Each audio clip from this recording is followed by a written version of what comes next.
Bloomberg Audio Studios. Podcasts, radio, news.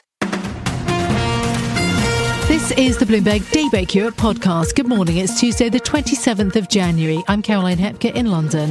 And I'm Stephen Carroll in Brussels. Coming up today, the UK Prime Minister Keir Starmer tells Bloomberg that Britain can have closer ties to Beijing without angering the United States. President Trump threatens South Korea with 25% tariffs in a sign more US trade deals remain subject to change. Plus, cracks in an immigration crackdown. Trump's US Border Patrol commander is leaving Minneapolis following a public and political outcry over the killing of 2 American citizens by federal agents.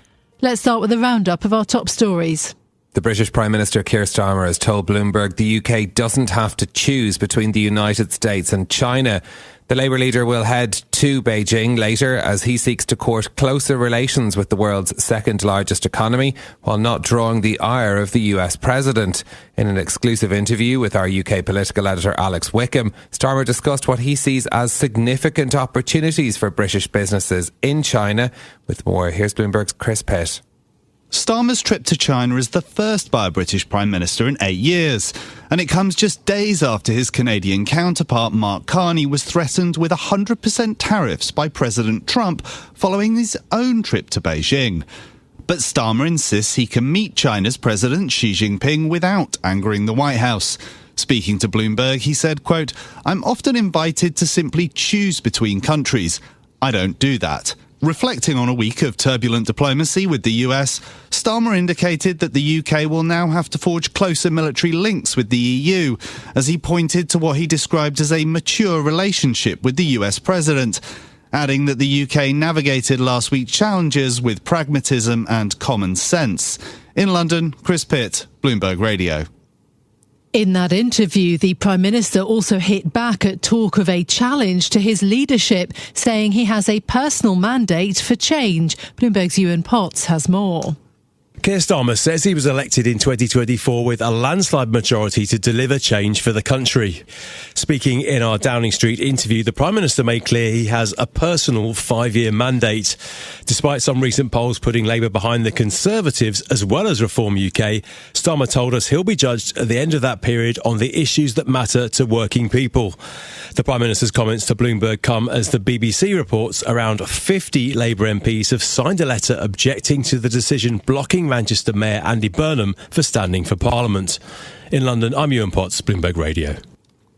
The US President has threatened to raise tariffs on South Korean goods to 25%. In a social media post, Donald Trump said the country's lawmakers had not lived up to the deal they agreed to, and the new rate would apply to autos, lumber, pharmaceutical and other products. With more, here's Bloomberg's White House correspondent Josh Wingrove.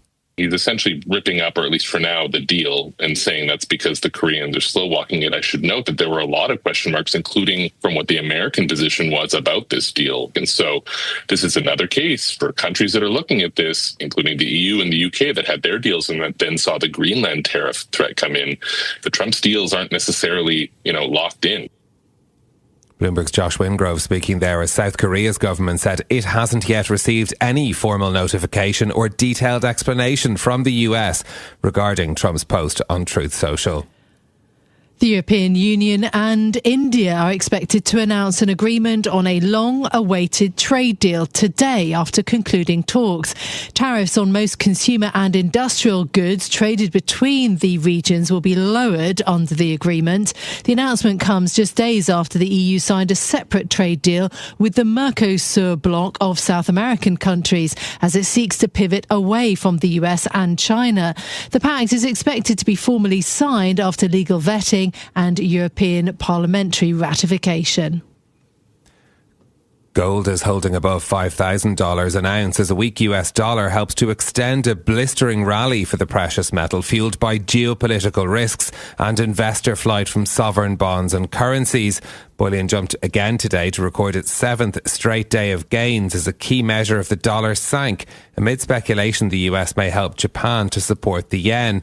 Meanwhile, America's increasing isolation from other nations is convincing many investors to cut holdings of dollar assets and switch to gold. That's according to Europe's largest money manager, Amundi. President Trump's US Border Patrol commander is expected to leave Minneapolis following a public outcry over the killing of 2 US citizens by federal agents in recent weeks. Gregory Bavino has been the face of a sweeping US immigration crackdown. White House Press Secretary Caroline Leavitt says the administration is sending border czar Tom Homan to the city to ease tensions. Mr. Homan is doing an exceptional job, and he has been working with Secretary Noem and President Trump over the course of the last year. Secretary Noem still has the utmost confidence and trust of the President of the United States, and she's continuing to oversee the entire Department of Homeland Security and all of the immigration enforcement that's taking place across the whole entire country. Caroline Leavitt there praising Homan, who is set to meet with the Minneapolis Mayor Jacob Frey today to discuss coordination between federal and local law enforcement. Meanwhile, Senate Democrats are resisting approving funding for the Department for Homeland Security without new safeguards, increasing the likelihood of another US government shutdown as the 30th of January deadline looms. And those are our top stories for you this morning.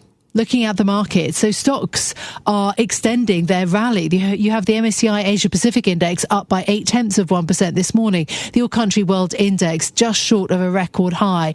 The yen is weaker after 2 days of gains. Gold is still above $5,000, so a second day in a row. We're up something like 17% for bullion year to date. And you also have silver trading close to a record high. 4 of the Mag 7 mega caps report this week. The Kospi is up 2.5%, the one weakening 0.5%, and Treasuries, very small sell-off, 4.22%, so yields up a basis point. Those are the markets. In a moment, we'll bring you more on what Keir Starmer has been telling Bloomberg ahead of his trip to China, plus the latest on the fallout from the US immigration crackdown. But another story that we've been reading this morning, the documentary about Melania Trump struggling to fill cinemas. Projections from boxoffice.com suggest it'll take in $1 to $2 million in its first weekend. Ticketing websites showing plenty of seats available for its debut on the 30th of January. Now, it faces obstacles, as all documentaries do in the streaming era. More people want to skip cinema releases and watch it at home. But of course, it's also being released at a time when President Trump's approval ratings are at the lowest since he returned to office. And of course, the killing of those 2 American citizens by federal agents in Minnesota also adding to the controversy around the president in the United States. Yeah, absolutely. I watched the trailer, I must say, quite eagerly, with a lot of interest. You know, the stilettos, the dresses. Melania speaks in the trailer, and she does so very rarely in public. So I think there was a lot of fascination. Maybe that this was the First Lady, a huge kind of symbolic role, you have to say it, in the US and globally, that maybe this was her carving out a bigger role. Will we end up knowing more about Melania Trump from watching this movie or not? That's the question, even though actually we don't know how many people are going to watch it. It's certainly lavish, promotional. I wonder whether it means a kind of bigger role for her in public life. Yeah, indeed. And in the meantime, you know, there's a lot of money being put behind it and questions being asked about what motivating the big marketing budget. You know, $35 million is what Amazon own MGM are paying for marketing in this, in addition to the $40 million they paid for rights as well. So lots of questions over the interaction between business and politics on this front as well. But you can read our colleague Annie Massa's piece on this on Bloomberg.com. We'll put a link to it in our podcast show notes.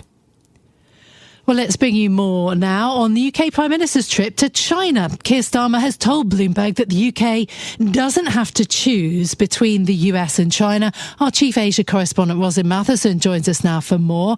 Morning, Ros. How difficult do you think it's going to be then for Keir Starmer to strike a balance on this trip? I mean, he's trying to build ties with China without drawing the ire of President Trump.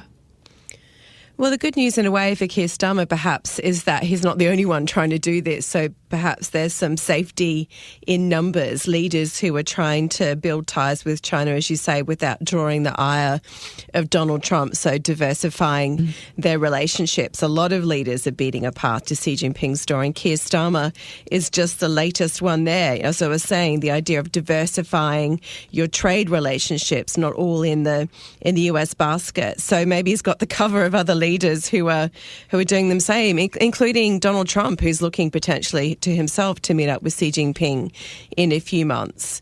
I mean, obviously you want to avoid getting too much in Donald Trump's crosshairs, and Keir Starmer found that out firsthand at Davos over Greenland when he was singled out, and Trump has taken aim at the Canadian Prime Minister Mark Carney in particular, threatening a 100% tariff on Canadian goods if they become what he calls a drop-off port, quote, for Chinese exports. So there is, it's not an easy visit. It will be a very delicate one for Starmer to balance, as he says, like a lot of leaders, he's talking about, we're not trying to take a side here. He'll keep talking about the importance of the US relationship, but equally he'll want to come away from this China visit with some proper deals in the bag and to show it's not just rhetoric. What sort of reception can the Prime Minister hope for then when he goes to Beijing? And I suppose, what does China want from this trip? Well, China's already gotten a win, in a way, in advance of this trip with the news of the approval of the new mega embassy site in London. So that's paved the way quite a bit. And China, as you would imagine, will want to see business, investment, trade arrangements coming from this. And that seems to fit with Starmer prioritising the economic side, perhaps dialing down criticism a little bit on things like human rights. Starmer says he'll raise those issues, but it's likely to be on a bit of a lower bore. So China will want to see that. And they're pretty good at rolling out the red carpet with lots of pomp and lots of ceremony. And Xi Jinping will want to show it's business as usual, despite a very big purge that's just gone on of his most senior general. So he'll want to avoid Starmer potentially weighing in on that. So as long as it stays really much focused on business, trade, investment, both sides will probably see that as a win. In terms of this visit, it comes at a time when Trump is ramping up tariff threats again against South Korea this time. Does the risk of trade escalation from the US just hang over all of this, over diplomatic efforts? Yeah, he does like to threaten a tariff, doesn't he? I mean, he's been threatening tariffs again lately on countries doing business with Iran, and he hasn't seemingly followed through on that. He threatened tariffs over Greenland against European allies. He didn't follow through on that. And of course, the threat against Canada now. So the question for South Korea probably is, how serious is he? As you say, looking to hike tariffs there to 25% because the parliament's not codified their trade deal. But with Trump, there's just that endless risk of whiplash. He changes his mind. He says something will happen and then it doesn't necessarily, or it partially happens. And of course, the Supreme Court may rule against his tariff regime, or a large chunk of it, fairly soon either way. But it does add that element of risk, to planning for companies as well as countries. How do you do long-term business planning? Do you look through all of these threats? You don't want to be particularly in Donald Trump's crosshairs. So how do you stay out of the way without, completely feeling like you're trying to avoid any kind of fight with him whatsoever? Okay, Ros, thanks so much. Our chief Asia correspondent, Rosalind Matheson there. Stay with us. More from Bloomberg Daybreak Europe coming up after this. Well, meanwhile, President Trump has signalled some change to his deportation crackdown in Minnesota after a growing public outcry over the killing of two US citizens, Alex Pretty and Renee Good, by federal agents. We've been discussing this with our senior US government editor, Derek Wallbank, and started by asking him what changes are being made in Minnesota. It's been a really consequential day in Washington. We started getting some signals early in the day that sounded like the Trump administration was having a rethink about its very aggressive immigration enforcement policies that are really right now centered on Minneapolis, not exclusively, but kind of centered on Minneapolis, that have resulted in the two high-profile deaths that you mentioned. And as the day came on, it became clearer that, yes, there was the starting of a pretty substantial rethink here. And you would say that in Washington, personnel is policy. And by the end of the day, there were multiple reports that the Border Patrol commander, who had been sort of the face of the effort, was going to be removed from Minneapolis, potentially as soon as tomorrow. And Donald Trump is bringing in Tom Homan, who is, his border czar, somebody that he has a lot of faith in, but is a different face, had not really been involved in the situation in Minnesota at all. And Homan, among other things, he's very much an immigration hardliner, but he's very much known for focusing on people who have removal orders, who are in the United States without correct paperwork and things like that, rather than what has been seen by many to be a more indiscriminate effort that is currently ongoing in Minnesota. Derek, can you give us a sense of how this issue is playing out in the US and how big a political issue it is now for the Trump administration? I think it's a very large political issue for the Trump administration. You know, bear in mind that this year, walking in, everyone sort of thought that the big issue in the elections that are upcoming in November was going to be the issue of affordability. And that probably is still the case. But this is one of those things that is breaking through in a very large way for people who don't really follow politics an awful lot. And that's sort of a distinction I have to make here, right? You have in the US a lot of a left-right divide about a lot of things that might be going on. But when you start getting a lot of independents in there who really have other things going on in their lives, have day jobs that are very involved, and they don't really talk about politics a lot, but this becomes the big thing that everyone's talking about. It has broken through in a substantial way. And you've already, walking to this moment, seen opinion polls sort of go against the White House among independents. And this is sort of another thing. I think one of the things that we've noticed here is that a lot of this has been recorded. There has been a lot made, I think quite understandably so, that several of the initial comments made by officials, administration officials, particularly with the Department of Homeland Security, as well as that Border Patrol lead that I mentioned earlier, have seemed to not quite match with what people then saw on video with their own eyes.